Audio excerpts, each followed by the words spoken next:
left Rwanda on this side, and the other side it was called Congo. But this line divided the families. You can talk about others who migrated and went to Congo from Rwanda, or whatever it is, but there are those who are indigenous to that place. These are the ones who are fighting, whom the government is uprooting and saying, you go back to Rwanda. You're talking about the M23 now? Yeah. And we have, by the 130,000 people, refugees. From Congo and Rwanda? Yeah. They've been living here for the last 23 years. And Congo doesn't want them back? It doesn't even want those who are there, who never came here.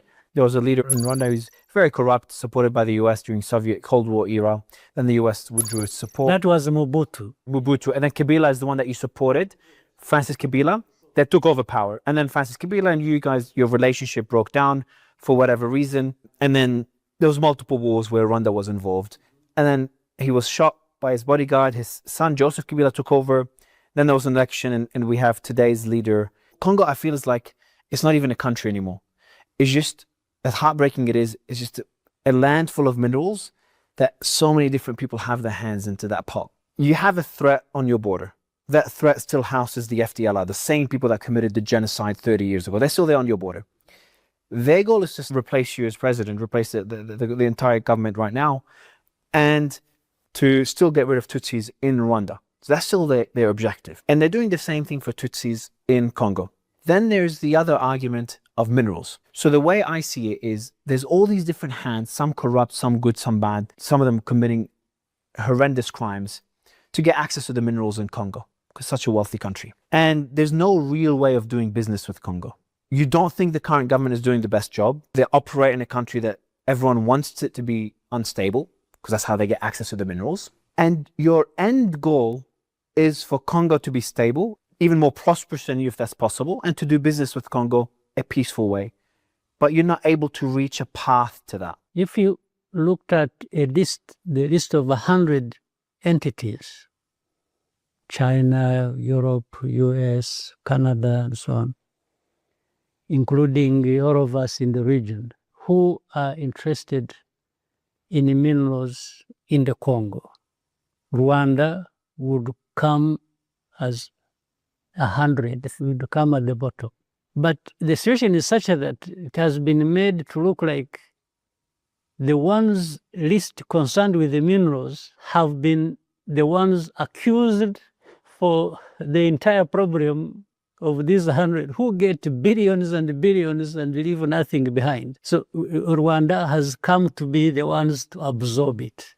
And the people who have the power of the media, of everything, and for them, they're also benefiting from the bad politics. Our problem is not minerals. It has nothing to do with minerals. Ours is about security. And once we are not assured of our security, we can't be thinking about minerals in that situation.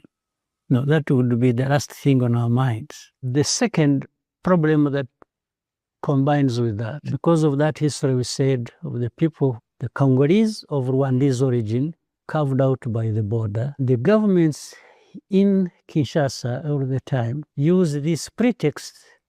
One, first of all, they say they want to get rid of these people, this FDLR, those who committed genocide, went to Congo 30 years ago. They work with politics and politicians. They cause them problems, but they want to cause them problems and eventually cause problems to Rwanda.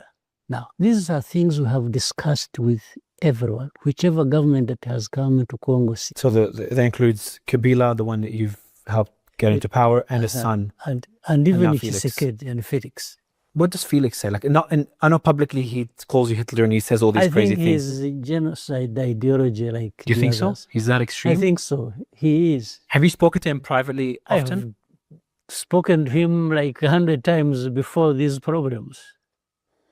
Was there any common ground? Yeah, we discussed even when he became president. By the way, I don't mind how he became president. He was not elected both times. The first time he was handed over power by Joseph. Yes, there's no question about it. The second, he just declared himself, and that was in everybody's to shut up, and that's what happened. So, but that's not my problem. The UN has been there now for about 24 years, has been in Congo. They have had about 17 to 18,000 peacekeepers, so-called, in that place from different countries. If you calculate the amount of money spent over that period of 24 years, it's close to 40 billion. Now, the question number one is, what did they actually come to do? To keep peace? Which peace is there? To bring peace? Which peace have they brought?